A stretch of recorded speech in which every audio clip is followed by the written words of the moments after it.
internet, and I was like, who's this cat? He's cool, and he's weird, and I like him, and here he is.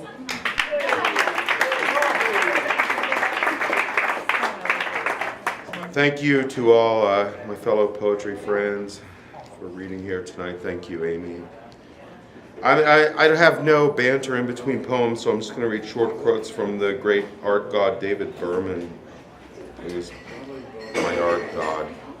So to start off from David Berman, it would be a tragedy to spend your whole life desperately wanting to be something you already were all along. It's a tattoo.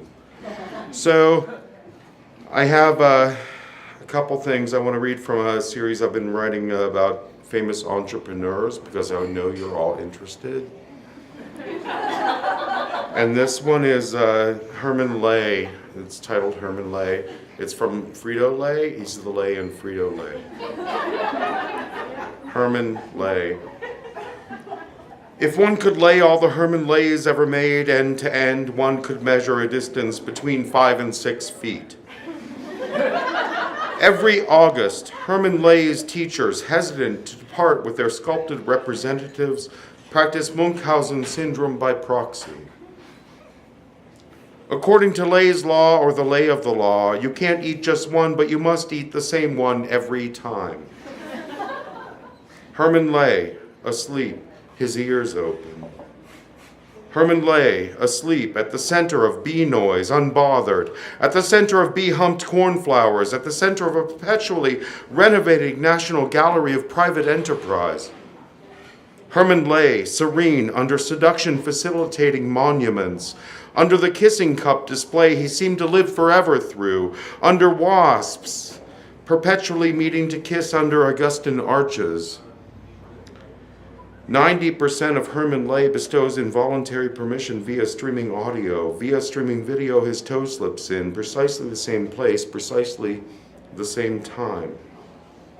And this one is,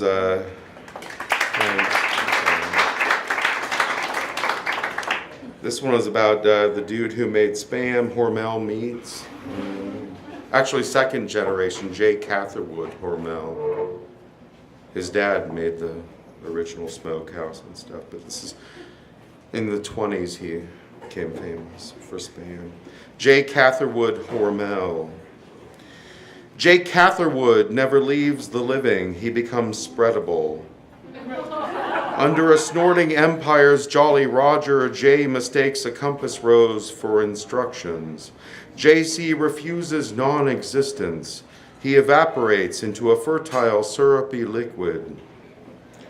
During a 1982 show in Pittsburgh, Jay impulsively decapitates a bat carcass with his teeth. His career seems threatened.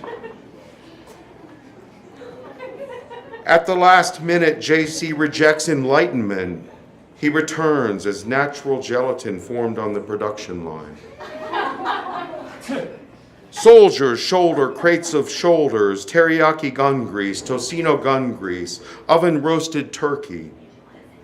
Only a small circle of former executives know the meaning of the Hormel obelisk. Hint, repetitive strain injury. Let us remember in life the afterlife, flavor sealed. A wartime delicacy, Jay is immediately absorbed into native diets. Hormel's thighs hug a harp. He stops, savors a little silence.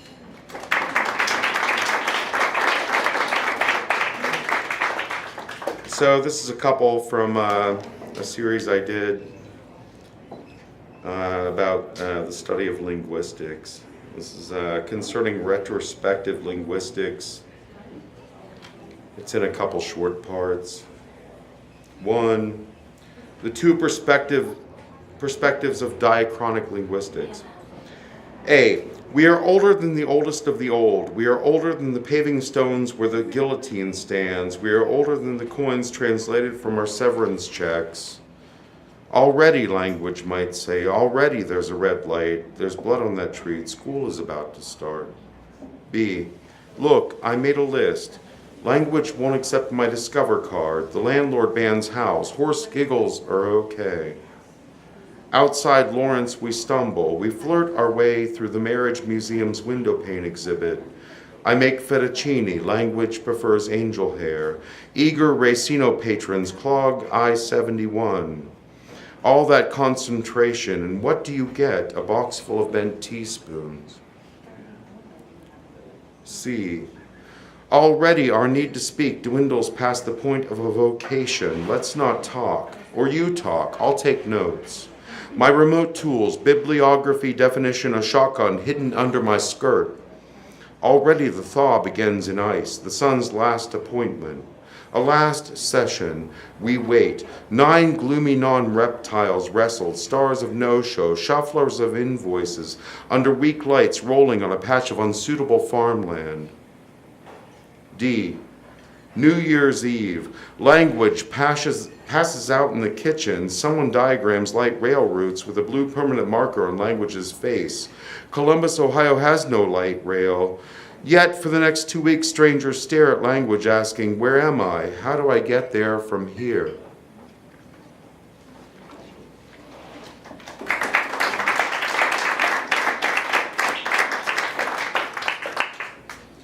This is David Berman. If the fable of the grasshopper and the ants was amended so that the world ended before the turn of winter, then the grasshopper would have been wiser, and the moral would have vindicated him. In a story, the location of the ending is very deliberate.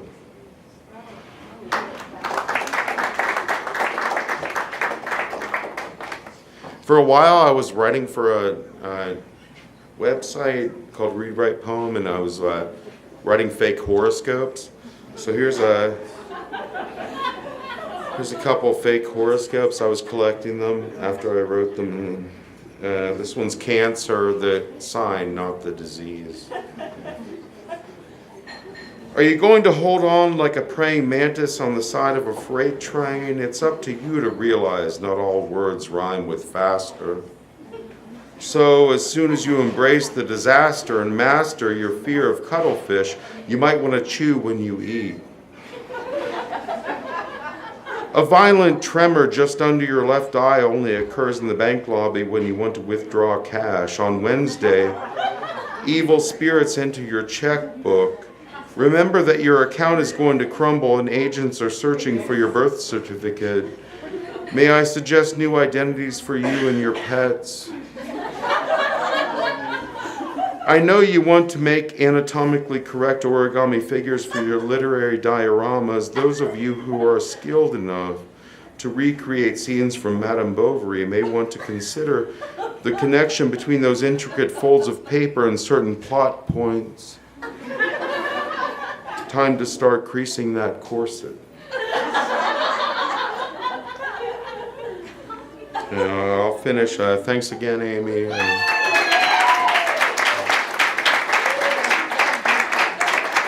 Finish up with Virgo. Any Virgos out there? Yeah. Listen up, Virgos. Virgo.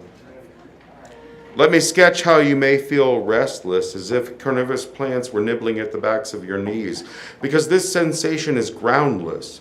You can't explain the vegetable oil to your spouse, only that you must wear it. Fortunately, on Monday, the vinyl upholstery finally arrives. Now you can sit without being still. Your fear of root vegetables can be attributed to a bad experience with a parsnip. Was that too personal? You can't avoid the grocery store, my friend. Saturday morning is when you're scheduled to meet one of those monsters, meaning you'll make soup. Okay, now it's time to nuzzle a carrot. While searching the library for instances of lurid coins scholarship, you compulsively finger the change in your pocket. You may have to squint, but the face on the dime is salacious. Look again. If you continue your research with no results, go back to the reference library and in your raincoat. Thank you.